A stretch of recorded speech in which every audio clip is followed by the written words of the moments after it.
এই হরিণী তাড়াতাড়ি যা, হরিণীটা একটা জঙ্গলের মাঝে গিয়ে কয় বাচ্চাগুলো কই, তাড়াতাড়ি আয়, সময় কিন্তু কম। মায়ের কণ্ঠ পাইয়া বাচ্চাগুলো দৌড়াইয়া হাজির। আইসা বলে, আম্মু তুমি এতদিন আসো নাই, কোথায় ছিলা? বলে ইহুদি বেঁধে রাখছি, আজকে তুমি কেমনে আসছো? এবার ডাক দিয়া কয়, ও বাচ্চারা, আমার বাধার পথ দিয়া একজন মায়ার রহমতের নবী হেঁটে যাইতেছিলেন, আমি তারে বিনয় করার পর একটু সময় নিয়ে সাইরা দিছে রহমতের নবী। দেরি যদি হয়, ইহুদির হাতে দেখছি ছুরি, আমার দেরি হলে রহমতের নবীর গলায় চলে যাবে, তাড়াতাড়ি দুগ্ধ পান কর আর আমারে বিদায় দাও। বাচ্চাগুলো কয়, মা আমরা দুধ পান করব না, যেই মায়ার নবী তোমার এত দয়া করছে তারে একটা নজর দেখবো, না খায়া থাকলে মরে যাব। এবার মাও দৌড়ায়, বাচ্চাগুলিও দৌড়ায়, মায়ার নবীকে দেখার জন্য দৌড়ায়। এবার সময়ের আগেই ইহুদি তাকায় দেখে হরিণী হাজির, বাচ্চাগুলো হাজির, মাথাটা মাটিতে লাগাইয়া হরিণের বাচ্চাগুলো, হরিণী কি যেন নারায় নারায় বলে। ইহুদি ডাক দিয়া কয়, হরিণীরা কি কয়? এবার কয়, ইহুদি ভাই, হরিণীরা বলতেছে এই বাচ্চাগুলো আমি বলে দেওয়ার পর এগিয়ে বলছে দেরি করা যাবে না, রহমতের নবী তাড়াতাড়ি যেতে বলছে। একথা শুই না বাচ্চাগুলো দুগ্ধ পান করে নাই, আমাকে একটা নজর দেখার জন্য চলে আসছে, আমাকে সালাম দিছে আর আমাকে মোহব্বতের জন্য কথা বলছে এবং সময়ের আগে আসছে, তারা নিজেদের খুশি প্রকাশ করছে। ইহুদি ছুরিটা ফালাইয়া এবার ডাক দিয়া কয়, তুমি কি সেই মায়ার নবী?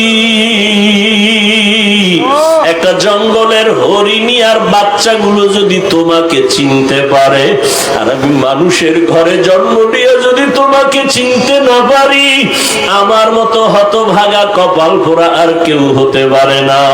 আমার বেয়াদবি তুমি মাফ করে দাও, আমাকে তুমি কালেমাওয়ালা মুসলমান বানায় দাও। মায়ার নবীর হাতে ইহুদি তওবা করলো, মুসলমান হয়ে গেল। এরে নবীর আশিক উম্মতের দল, আজকে মুসলমানের ঘরে জন্ম নিয়েছো, পায় ধরে ধরে সব আলেম ওলামারা বুঝায়, রে বাবা আমিও মুসলমান তুমিও মুসলমান, আমার আল্লাহ তোমার আল্লাহ এক, তোমার আমার নবী এক, কাবা এক, ধর্ম এক, কোরআন এক। তোমারে পায়ে দইরা কেন বুঝানো লাগবে? তুমি টুপি পরো, নামাজ পড়ো, পর্দা করো, হালাল খাও। আজকে বেঈমানরে বুঝাইলে তো সোজা হয়ে যাইতো, কিন্তু তুমি কেন টুপি পরতে চাও না রে বাবা? টুপির কারণে তো মাথা গরম হয় না রে বাবা, টুপি তুমি কেন পরতে চাও না? আজকে তুমি দাড়ি রাখতে লজ্জা পাও, আর আমিও তোমার মতো মুসলমান দাড়ি কাটতে লজ্জা পাই। আজকে তুমি মসজিদে ঢুকতে লজ্জা পাও, আর আমি মসজিদে না ঢুকলে লজ্জা পাই। আজকে তুমি পর্দা করতে লজ্জা পাও, আর আমি পর্দা না করলে লজ্জা পাই। তুমি একটা মেয়ে দেখলে মন খুশি, আমার ভয় লাগে আল্লাহ নিবেজার হয়ে গেল। তুমিও মুসলমান আমিও মুসলমান, তোমাকে এত পাও ধরে বুঝাইতে হবে কেন? তুমি কি জান্নাতের বয়ান জানো না? তুমি কি কোরআনের মধ্যে জাহান্নামের বয়ান আছে জানো না? ও আল্লাহর বান্দারা, আজকে তুমি যুক্তি দাও জামা পরলে গরম লাগে। ও বাবা কিসের গরম? আমরা তো গরমের কারণে জামা ফালায় দেই নাই, টুপি মাথায় দিলে মাথা গরম, এ কারণে টুপি ফালায় দেই নাই। কারণটা কি বাবা? এই যে যাও কোর্টে আদালতে যাও, ওই উকিল ব্যারিস্টার বিচারকরা মুজা পরে, আবা কাবা পরে, উপরে কোট পরে, প্যান্ট শার্ট মোটা পরে, এই গরম হোক আর শীত হোক এই পোশাক তাদের লাগবে। র্যাবের চাকরি যারা করে এদের র্যাবের পোশাক লাগবে, যত খারাপ লাগুক খুলিয়া তার চাকরিতে জয়েন দিতে দিবে না। ওরে নবীর মোহাব্বত যদি অন্তরেই থাকে, তোমার অন্তরটা তো নবীর জন্য এমন হওয়া উচিত। আমি খাইয়া থাকি না খাইয়া থাকি, আমার নবীর আদর্শের বাইরে যাওয়া যাবে না, নামাজ ছাড়া যাবে না, দাড়ি কাটা যাবে না। ও যুবক বাবা, আমি কিন্তু এতক্ষণ তোমাকে এত কথা বলছি, একবারও কিন্তু বলি না স্কুল ছেড়ে দাও, কলেজ ছেড়ে দাও, মাদ্রাসায় পড়ে হুজুর হও, দাড়ি লম্বা করে পাগড়ি লাগাও, একবারও কিন্তু বলি নাই।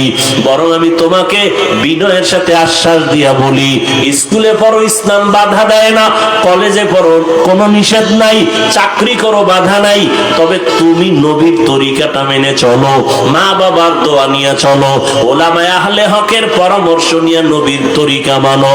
তোমার মতো কত যুবক জীবনে মাদ্রাসায় পড়ে নাই, স্কুল কলেজে পড়িয়াও নামাজ পড়ে আছে না নাই? তুমি কেন পারবা না? তোমার মতো যুবক তাকায় দেখো, রাস্তায় গাড়ি চালায়, এক বেলার নামাজও বাদ দেয় না, বলো বাবা তুমি কেন পারবা না? তোমার মতো সন্তান দেখো আজকে শ্রমিকের কাজ করে, নদীর মধ্যে মাছ ধরিয়াও নামাজ ছাড়ে না, তুমি কেন পারবা না? আসলে কি আল্লাহর কোরআন মিথ্যা মনে করছো? না, আল্লাহর কোরআন কোনো মিথ্যা না।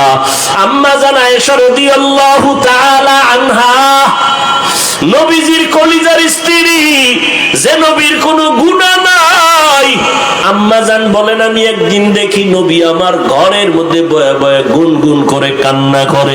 আমি জিজ্ঞাসা করলাম নবী আপনি কাঁদেন কেন? আমি আয়েশার কোনো বেয়াদবি হলো? না আয়েশা বেয়াদবি হয় নাই। কান্না করেন কেন নবী?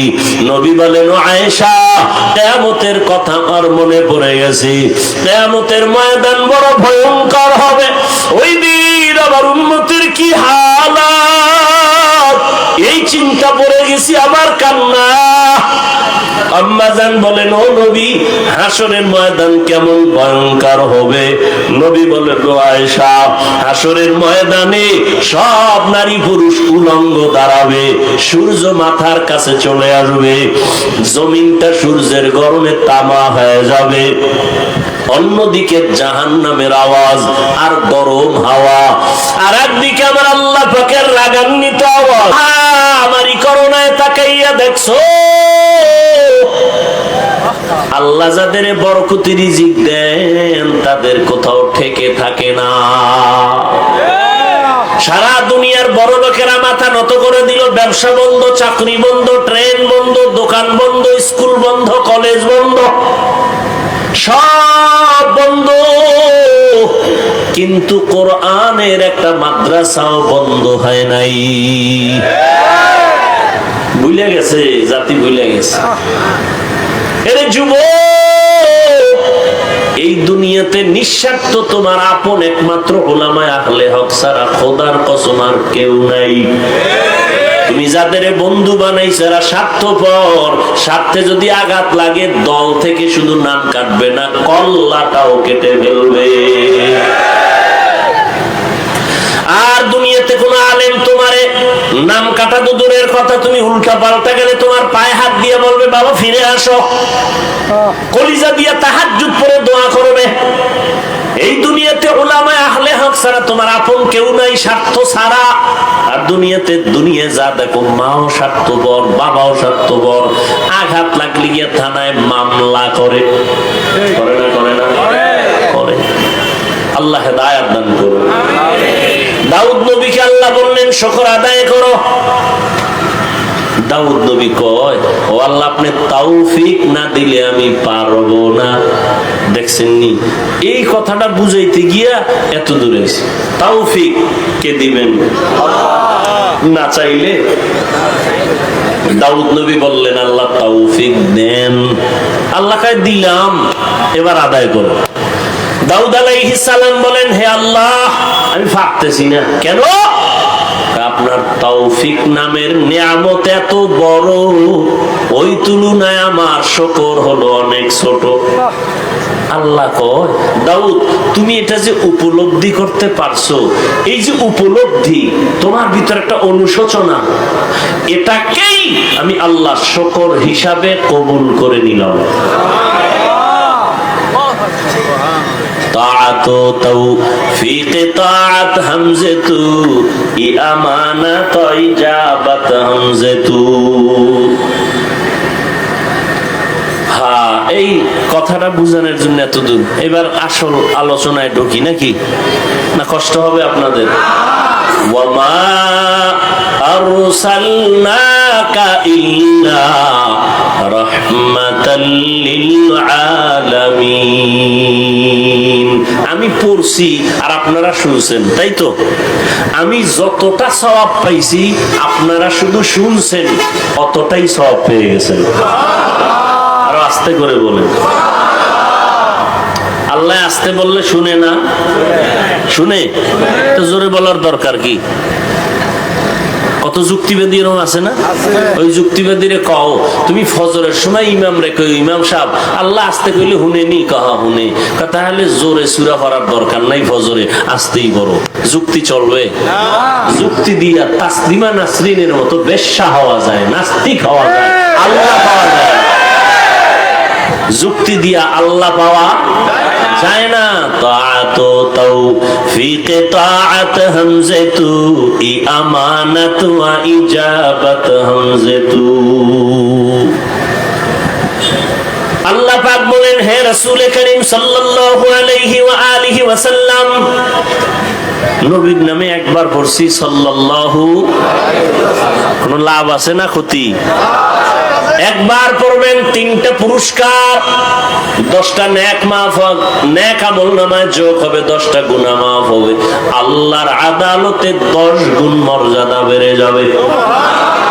আর কে বাশদ আমেলে সাল্লু মুদাম আতেশে দোজক শাওয়াদ বরওয়াই হারাম। আল্লাহ বেশি বেশি দরুদের আমল করার তৌফিক দান করুন। জেলাফি না থাকলে দরুদ পড়তে ভালো লাগে কোন তো? কি চট্টগ্রামের মানুষ, দরুদ বেশি হবে না কম? তাহলে 10 মিনিট পরে বইয়া যান কেন? পড়লে পড়বেন সারা রাত। থানবী রহমতুল্লাহের নাম শুনছেন? কথা কয় না। তো এক জায়গায় গেছে, এখন ওখানে সবাই ক্যাম্প করে। কি করে? দরুদে ক্যাম্প করে। এখন থানবীকে বলে, হযরত আমাদের এখানে তো কিয়াম করে, আপনি কি করবেন? তোমরা কি করবা? করলে কিন্তু করতেই হবে, আর না করলে কিন্তু নাই। কাহা করবই। থানবী রহমতুল্লাহ লেখা দাঁড়াও। পড়তেছে পড়তেছে পড়তেছে পড়তেছে, পড়তে পড়তে মাগরিব থেকে এশা, এইবার কয় বন্ধ, এশা পড়ো। এশার পর আবার দাঁড়াও। এইবার 12টা 1টা 2টা দিক দিয়ে যারা ছিল, ডানে নাই বামে নাই, কে কোন দিক দিয়ে কই গেছে, মারেফতের লাইনে রসুলের লগে লাইন হয়ে গেছে, খবর নাই কেউ। থানবী তাকায় দেখে 2-3 জন সারা কেউ নেই। হুজুরা এরা গেল কয় সব এদিকে দিকে। ব্যাপার কি? এই তুমি এদিকে দিক গেলা কেন? তুমি কি আসলে নবীর দুশ্মন নি? কয় না। কথা আপনি এতক্ষণ পড়বেন? আমি বলছি না, পড়লে পড়তেই হবে, রসুলের শান বলতেই হবে, দরুদ পড়তেই হবে, পড়তেই হবে। কয়বার? কয়বার নাই, পড়তেই থাকো। জিহ্বা চলবে যতবার, দরুদ চলবে শতবার, 1000 বার, কোটি বার। বসে আছো পড়ো, দাঁড়ায় আছো পড়ো, হাঁটতেছো পড়ো, বিছানায় শুয়ে শুয়ে পড়ো। চলবে না? নাকি দরুদ পড়লেই দাঁড়াইতে হবে? তাহলে তোমার ঘুমানো লাগবে দাঁড়াইয়া, তুমি হুইয়া ঘুমাইও না। যাও তুমি দাঁড়াইয়া দরুদ পড়বা আর ঘুমাবা। তাহলে হুইয়া হুইয়া বললে বেদবি হবে। তো দাঁড়াও, তোমার ঘুমও দাঁড়াইয়া।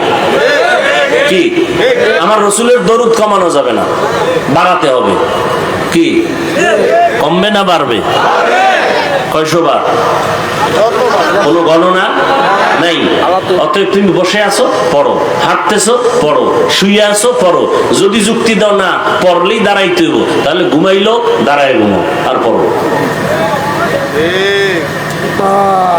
ওই যে বললাম, যুক্তি দিয়া নাস্তিক হওয়া যায়, বেয়াদব হওয়া যায়, আল্লাহ পাওয়া যায় না।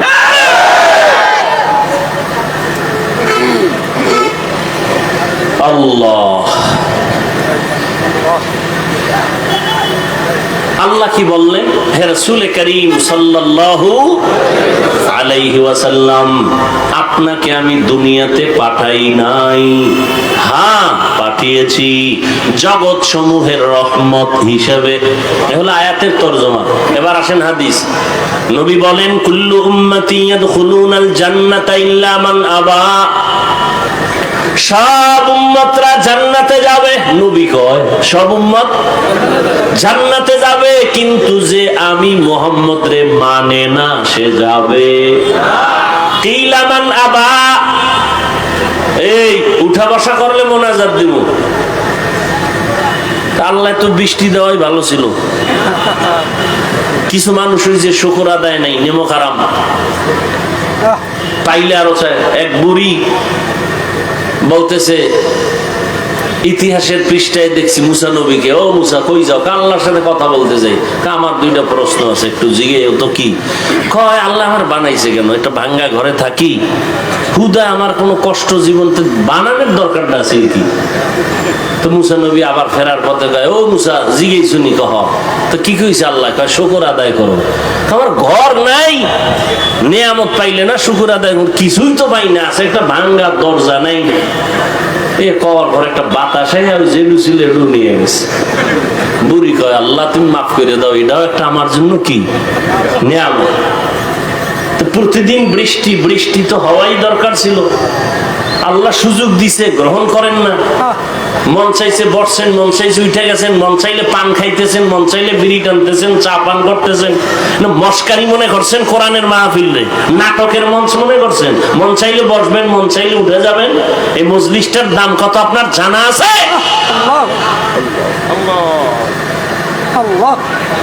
রহমতের নবী বলেন, কেউ যদি উলামায়ে আহলে হকের মজলিসে দ্বীনের কথা শোনার জন্য ঘর থেকে বের হয়, প্রত্যেকের সাথে আমার আল্লাহ ৭০,০০০ রহমতের ফেরেশতারে কাফেলা বানায়া পাঠায় দেয়।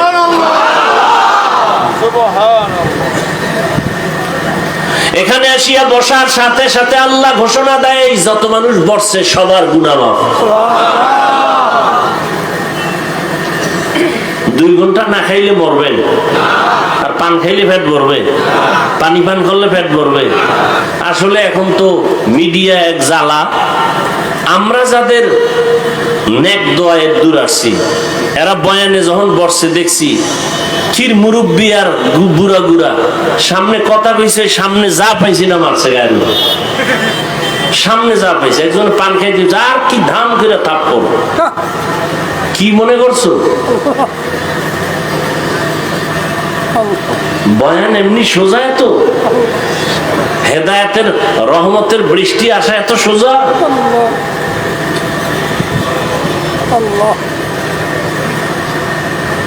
এগুলি বুঝবে না কেউ।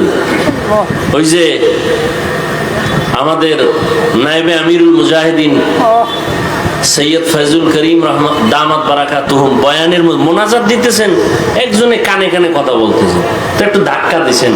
এটার মিডিয়াওয়ালারা খুব প্রচার করছে, মোটামুটি একেবারে ফরজে আইনের মতো সওয়াব পাইছে।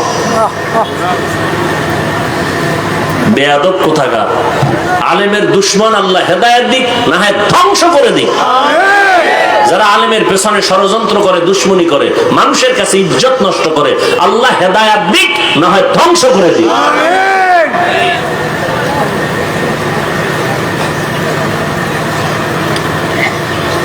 আল্লাহ। চট্টগ্রামের এক জমিনে চরমনের সৈয়দ ইসহাক রাহমাতুল্লাহ আলাইহি বয়ান করতেছিলেন। হুজুরে বরিশাল্লা ভাষায় বয়ান করে, চট্টগ্রামের মানুষ একজন দাঁড়ায় কয় নবুঝি। কি কয়নি বুঝি না, হুজুরেও বুঝে না, উনি কি কয়? হুজুরে পাশের লোকের কয় কি কয়? কয় হুজুর আপনার কথা বলে বুঝে না। কয় চুপ করতে কয়, আমি তো দেখতেছি হেদায়েতের আলো দেখা যাইতেছি। ওই বয়ানে এমন কান্না যে চট্টগ্রামের মানুষ কান্না করেছিল। সবাই তার হাতে হাত দিয়া বলে, হুজুর আমাদের তওবা পড়ায়া দেয়। সব জায়গায় চালাকি আর বেয়াদবি চলে না, সাবধান। কোরআন হাদিসের ওয়াজ চলবে সারা রাত, সারা রাত 2-1 ঘন্টা চলবেই তো। এই 2 ঘন্টা চা না পান করলে, পানি না পান করলে কি হইব? পাগল হয়ে যায়। বিড়ি করে না, বিড়ির জন্য পাগল। দেখেন না রোজার মাস, ইফতারি খাইয়ে একামতের আগে 1 বিড়ি লাগবেই। পান করে রাখা 2 খিলি লাগবেই, সারাদিন পাগলের মতো আছিল। রোজা কদ্দুর আল্লাহর জন্য হইছে, আল্লাহু আলাম। হায় হায় হায়। এরপরে মাহফিল হইব, দিনের মাহফিল, বেহেশতের বাগান, মানুষ কোরআনের রস শুনবে। আর এক জায়গায় মিলাইছে মার্কেট, হ্যাঁ নারী পুরুষ সমানে, জাহান্নামের আর এক বাগান। কি মাহফিলে হয় না? কেন মার্কেট কেন? আচ্ছা, 2-1টা মার্কেট দোকান থাকতে পারে, অনেক দূর থেকে লোক আসছে, একটু কিছু ক্ষুধা লাগলে খাবে, এই তো। কিন্তু এমন দোকান কেন যে মহিলারা হেন আইয়া এরপরে ঘুরবে, যুবকরাও ঘুরবে? কারণ কি? এই কবিরা গুনাহ ওই মার্কেটে হইতেছে, আর এটা হইলো বেহেশতের বাগান। ওই গুনার দায়ভার কে নিবে? বক্তা না কমিটি? কে নিবে? আল্লাহ ভালো জানেন। এগুলি বলি মাত্র, এগুলি কি সম্ভব? হ্যাঁ, একটা জায়গায় সম্ভব। এই চট্টগ্রামের কান সজা গলারা শুনে নাও, একটা জায়গায় সম্ভব। 3 দিন 4 দিন পর্যন্ত ইসলামের এই আলোচনা চলে, কোরআনের বয়ান চলে, জিকির চলে, চরমনাই যাও। এই 3-3.5 দিন বিশাল মানুষের সমাগম, বড় বড় মাঠ, বিশাল মাঠ, লক্ষ লক্ষ মানুষ। 3-3.5-4 দিন ঘুরবা, একটা মহিলা কেন, একটা মেয়ে বাচ্চাও খুঁজে পাবা না। এবং দোকান আছে হাজার হাজার, কিন্তু খেলনা নাই, কোন খেলনার দোকান নাই, কোন বেলুনের দোকান নাই। ওয়াজেতে যাইতেছে, এটা কোন জায়গা? জায়গাটার নাম কি? বয়ান পরে বাড়ি যাইব, হ্যাঁ একজনে বেলুন কেউ কইতো নাইলো, ওয়াজে বেলুন লইছি, মোনাজাতে এটা চাইছিলাম তো, আল্লাহ জায়গায় দিয়ে গেছে। নিমক হারাম, মূর্খ কোথাকার। ওয়াজে আসছো বেলুন কিনতে, বেলুন কিনতে আসছো ওয়াজের প্যান্ডেলে, খেলনা কিনতে আসছো।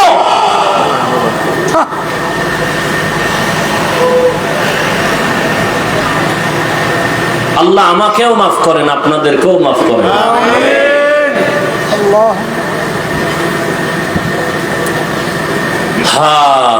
হাদিসের তরজমান একটু খেয়াল করেন, অনেক ঝামেলার সমাধান আছে হাদিসটার মধ্যে।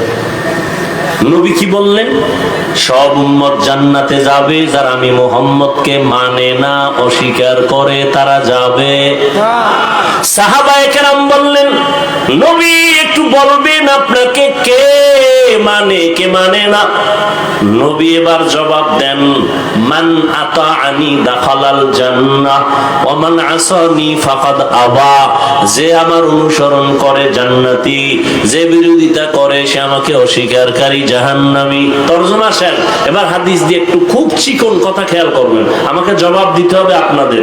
নবী বলছেন সব উম্মত জান্নাতে যাবে, যারা আমি মুহাম্মদকে অস্বীকার করে তারা জান্নাতে।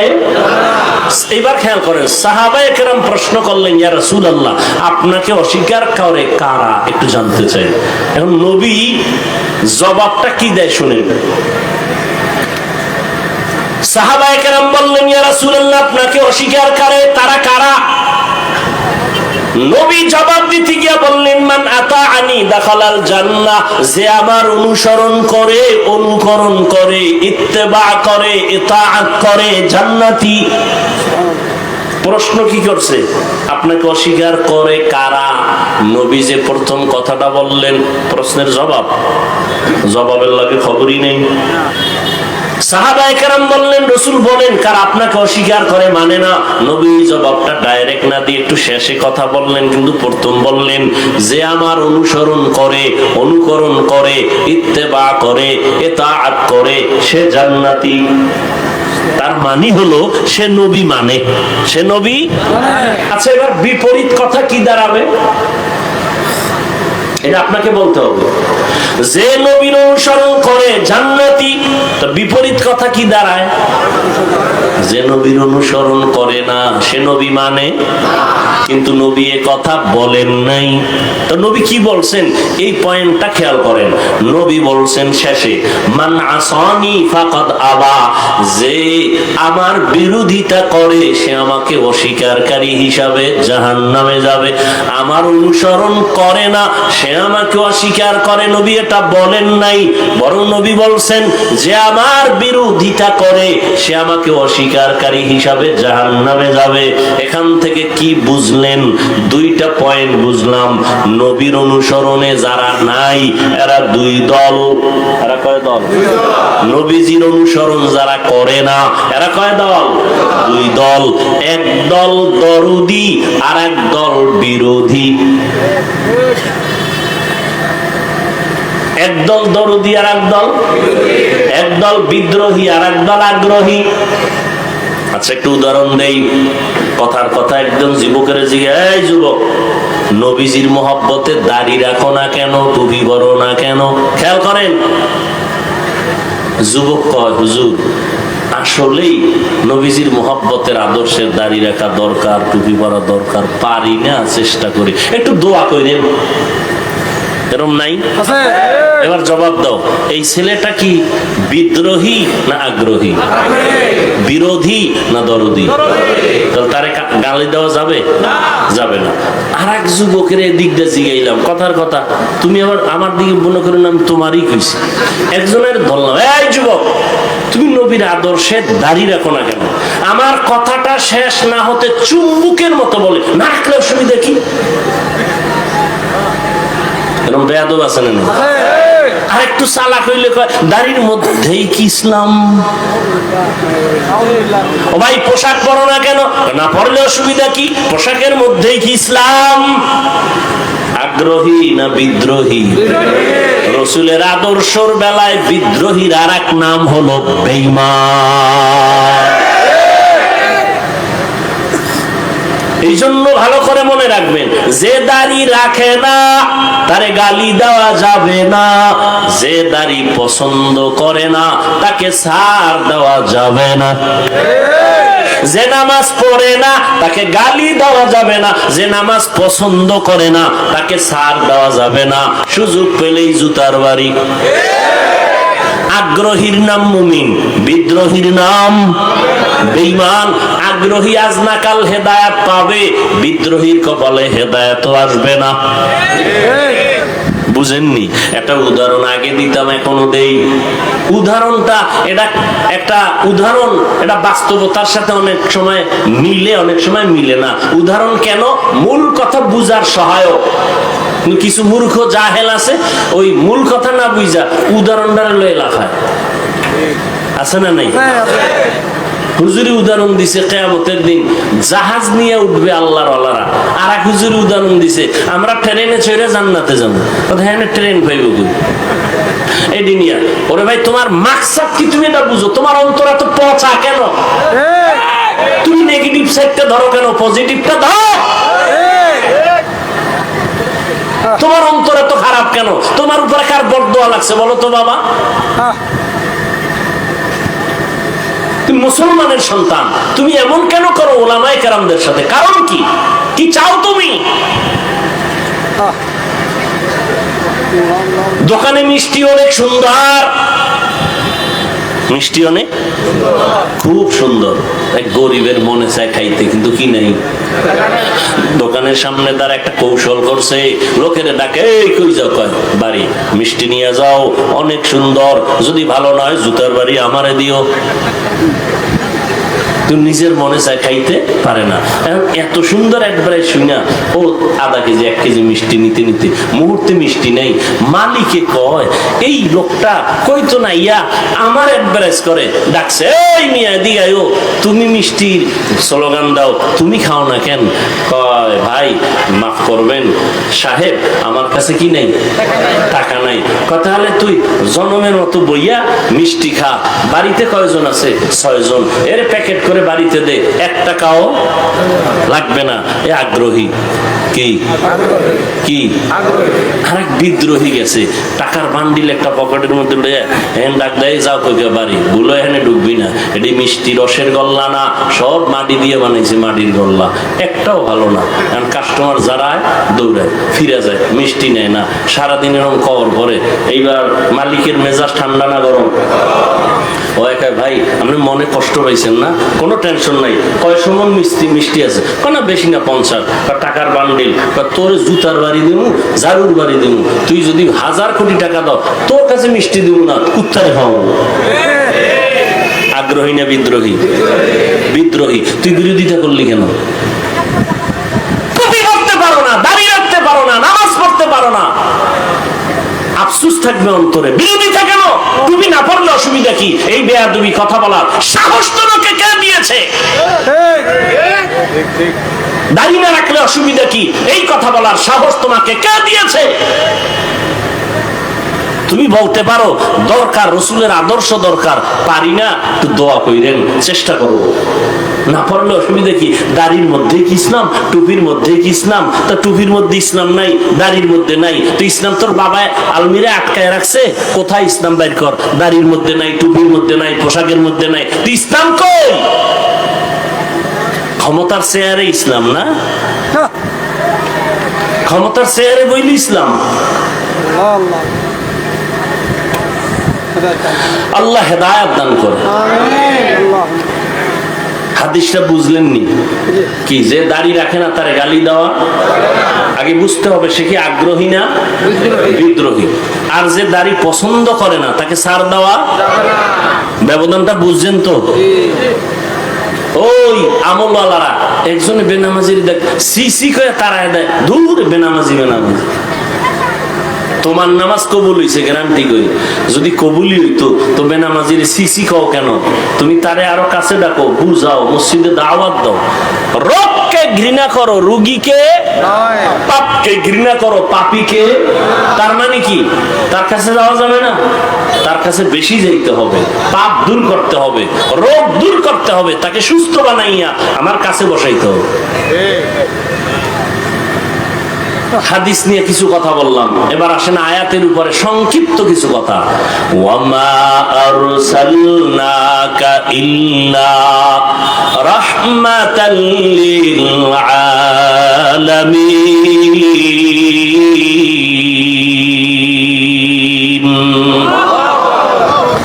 আল্লাহ কি বললেন? হে নবী, আমি আপনাকে দুনিয়ায় পাঠাই নাই, হ্যাঁ পাঠিয়েছি জগৎ সমূহের জন্য রহমত করে।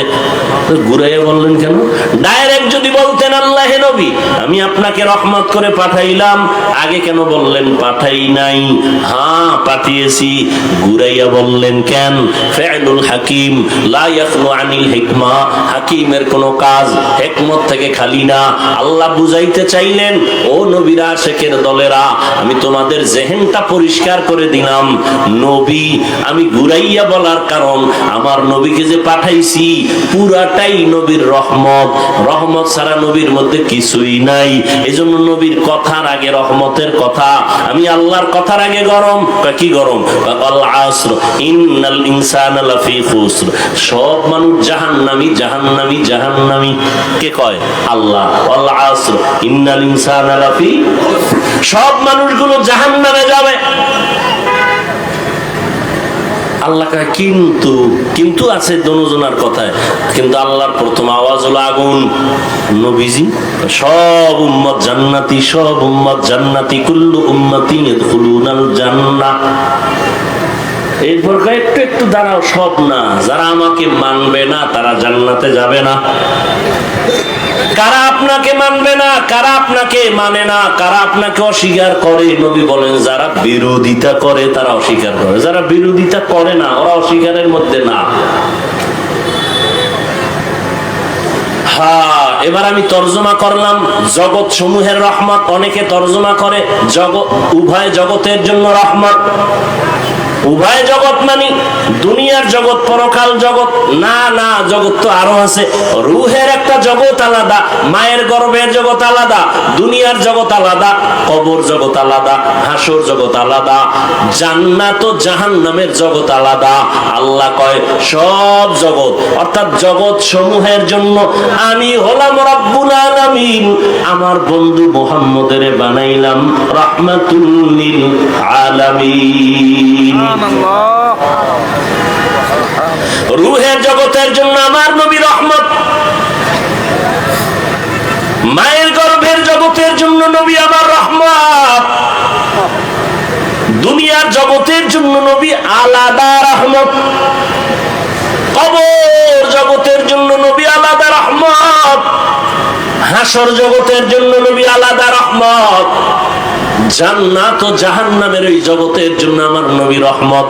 জান্নাতের জন্য রহমত, জাহান্নামের জন্য নবী রহমত। জান্নাতের জন্য রহমত বুঝা যায়, জাহান্নামের জন্য এটা কেমনে বুঝি? ভিন্ন আলোচনা আজকে করা হবে না।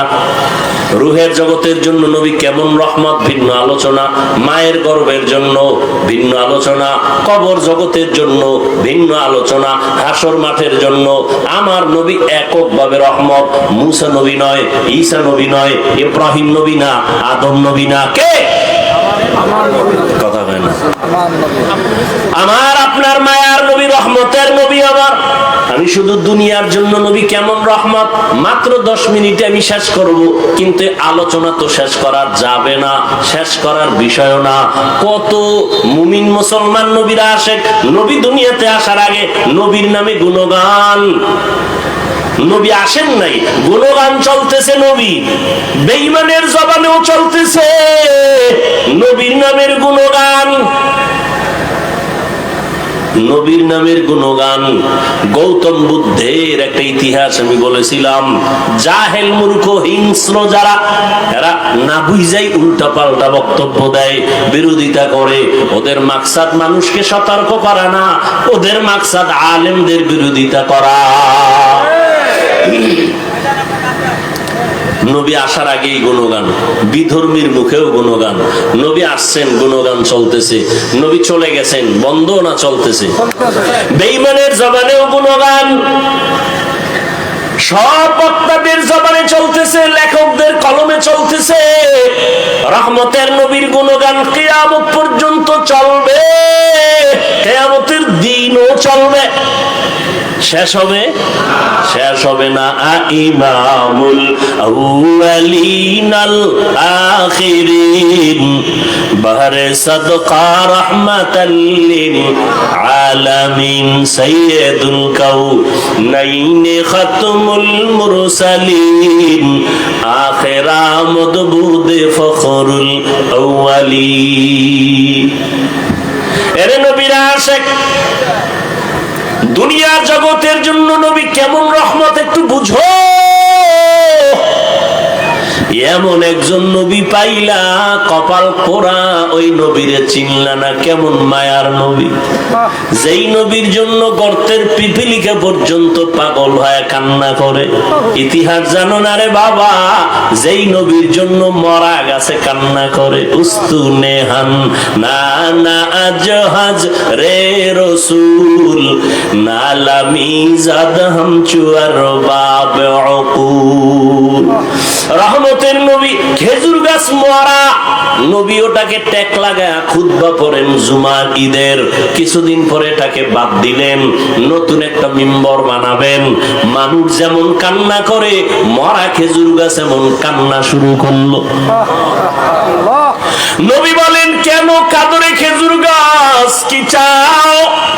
আমি দোয়া করি, আপনার বিরহের বেদনায় কাঁদি।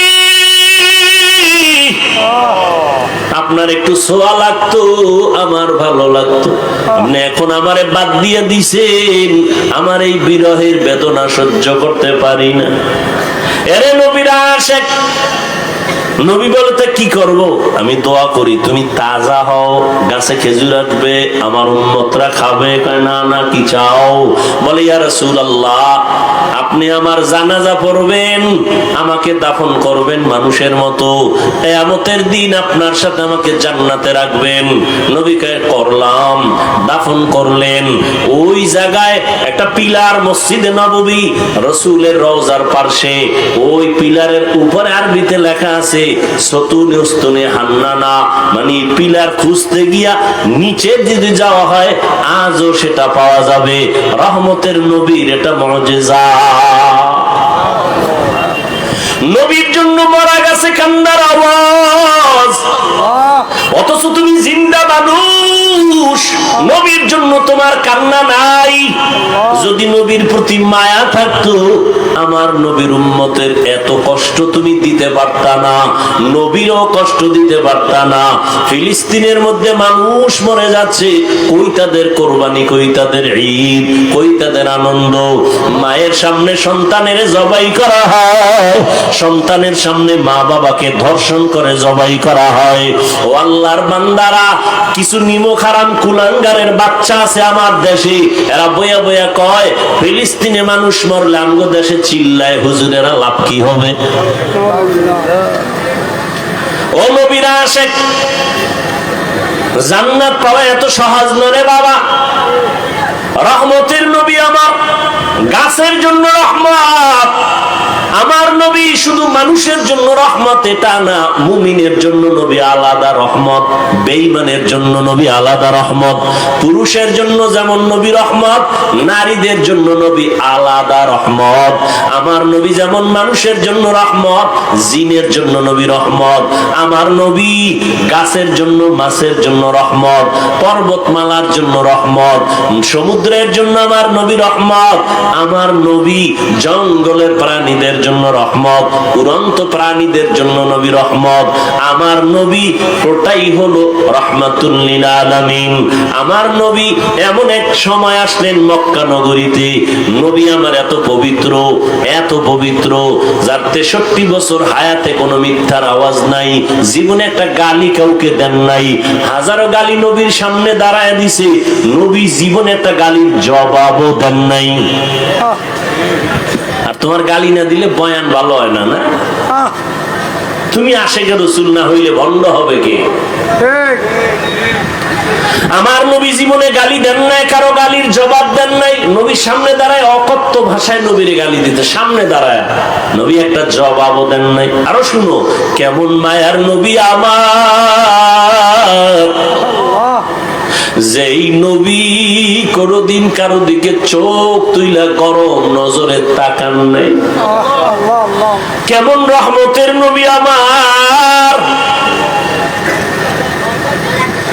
জালালউদ্দিন রুমি রহমাতুল্লাহ আলাইহি এত বড় একজন ওলিয়ে কামেল, এত বড় একজন আলেম,